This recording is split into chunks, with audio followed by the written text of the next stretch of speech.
అనంతపురం జిల్లాలో 10 మంది వ్యక్తులను సిబిఐ అధికారులు అరెస్ట్ చేశారు.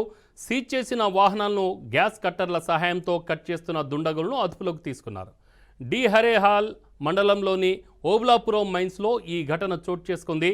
నిందితులు బళ్ళారి, ఉత్తరప్రదేశ్కి చెందిన వారిగా రాయదుర్గం సర్కిల్ సిఐ తెలిపారు.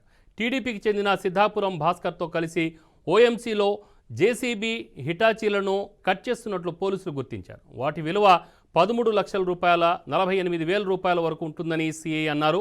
పట్టుబడ్డ దుండగుల వద్ద నుండి 17 గ్యాస్ సిలిండర్స్, బొలెరో వాహనం, 2 బైక్లు, సెల్ ఫోన్లు స్వాధీనం చేసుకొని నిందితులపై కేసు నమోదు చేసి రిమాండ్కు తరలించారు. ఎవరైనా ఇలాంటి నేరాలకు పాల్పడితే కఠిన చర్యలు తప్పవని హెచ్చరించారు.